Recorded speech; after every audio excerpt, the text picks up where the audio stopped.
Let me through! My boy! No! No!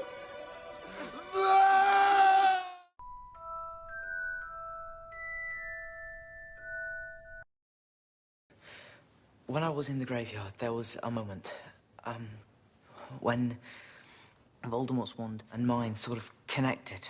You saw your parents that night, didn't you? No spell can reawaken the dead, Harry. I trust you know that.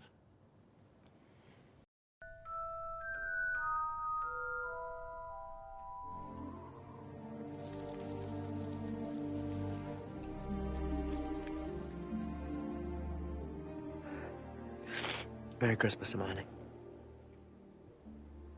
Merry Christmas, Harry.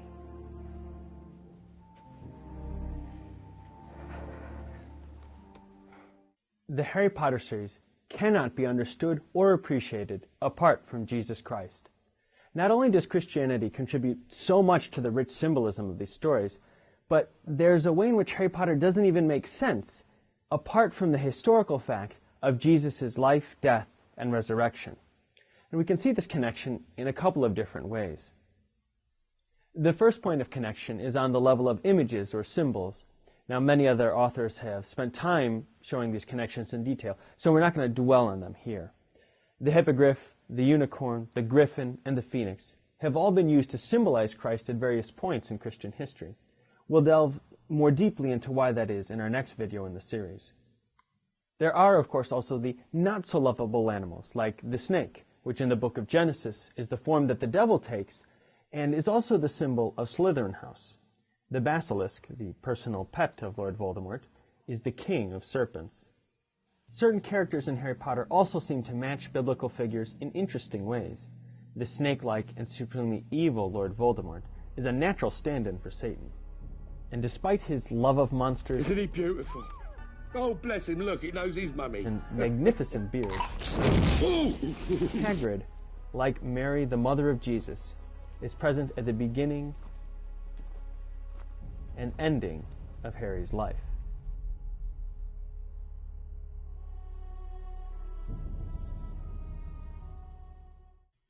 In the very first video of this series, I mentioned that the world of Harry Potter and our world are in fact two different worlds, but that they have a lot in common. And one of the most important things they share is the celebration of Christmas.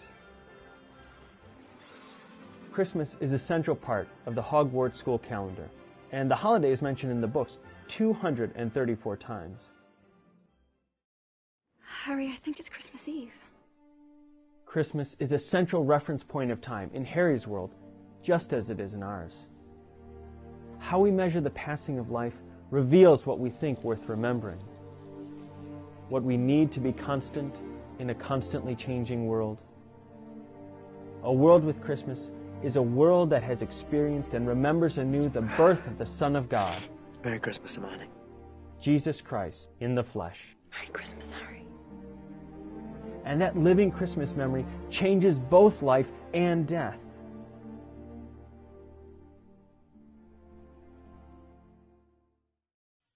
But for there to be a real connection between the Gospels and Harry Potter, the link between them has to run even deeper than a simple reference to Christmas, telling though that is.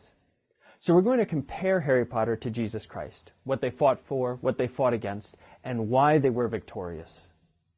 Harry is fighting for a lot of different reasons, but we can sum them up in a simple word: life. There is his own life, which Lord Voldemort is constantly trying to extinguish with great fervor. But there is also life in the sense of enjoyment. For neither can live while the other survives. As long as Voldemort is alive, Harry must fear for his own life and the lives of all those he loves. As long as Harry remains alive, Voldemort must fear his own demise as well. Neither can truly live while the other survives. Jesus Christ said, "I came that they may have life, and have it abundantly." But Jesus has much more ambitious plans than Harry Potter. His goal is not just for us to be happy here on earth, though that is a part of Christian life, but for us to participate and share in the very life of God, body and soul. Jesus said, I am the resurrection and the life. He who believes in me will live, even if he dies. And everyone who lives and believes in me will never die. The great hope of a Christian is that Christ will raise our mortal bodies and make them like his own.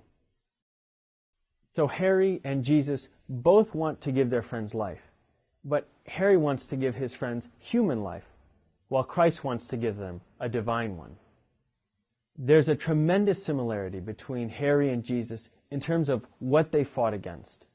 Both face an evil person, an actual being, who by his choices has morphed into a hideous shadow of his former self. Lord Voldemort is simply the wizarding version of Satan, the prince of darkness and a fallen angel. Both are hideously evil, both possess people, and both are obsessed with their own power. But in addition to these persons, there are other types of evil that are helpfully symbolized by the 3 unforgivable curses. And they are so named? Because they are unforgivable. The use of any one of them will Earn you a one-way ticket to Azkaban, correct? Imperio! The first unforgivable curse is the Imperious Curse, What did I ever do next? Jump out the window? which can make a person do almost anything. Drown herself? In the books, we learn that this is because it produces a feeling of great pleasure. And only with real strength of character can someone throw it off. Very well, Madame Lestrange. If you will follow me. The Imperious Curse works because of our human brokenness and slavery to pleasure. Essentially, it's temptation in spell form. The second unforgivable curse is the Cruciatus Curse. The torture curse. Crucio! It is derived from the Latin word crux, that means cross. Crucio! Essentially, it is suffering in spell form. That a boy, Harry. Perhaps you could give us the last unforgivable curse, Miss Granger. The third unforgivable curse is the killing curse that Lord Voldemort used on Harry's parents, amongst many other people. Essentially, it's death in spell form. This unholy trinity of temptation and suffering and death are the very obstacles to the abundant life that Christ wants to give us. These are not eliminated, but are defeated by Christ on the cross. The way that victory becomes a reality for us will be covered in future videos. What is important to note right here and now is that Harry and Christ encounter similar obstacles in trying to give life to others. But the deepest truth that connects the Harry Potter series to the Gospel is the centrality of love. And I don't mean a mushy, sentimental obsession that can be produced by a love potion hidden in some chocolate frogs. Hello, darling. How's your drink? Perhaps you're right. I'm talking about the self-sacrificing love that Jesus displays on the cross, the love that destroys the last enemy, death itself. Greater love has no man than this, than to lay down his life for his friends. That is the love that animates Harry Potter.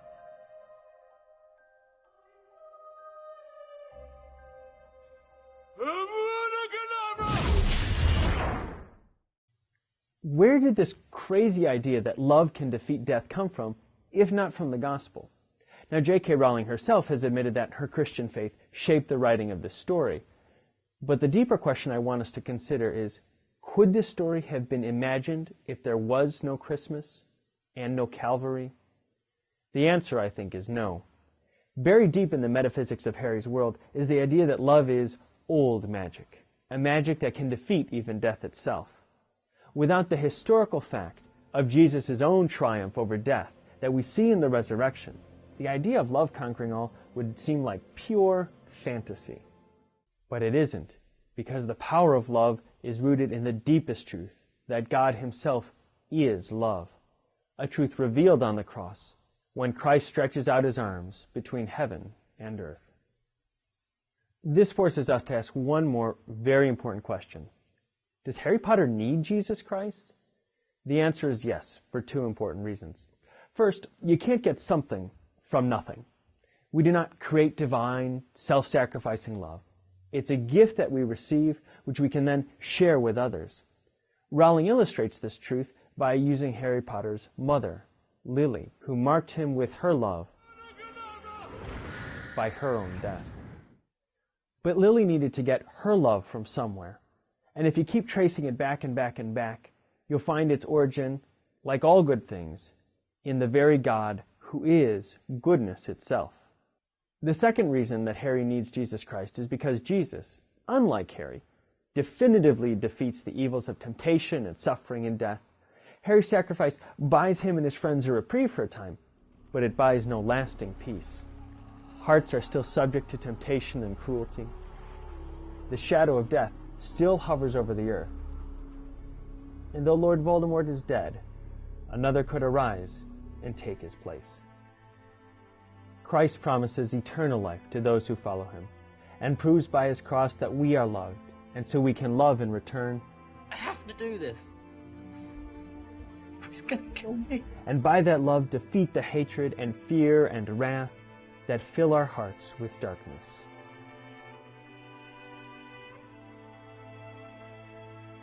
In the Harry Potter series, we find an echo of the great story, the gospel, the good news written by God into the history of the world itself.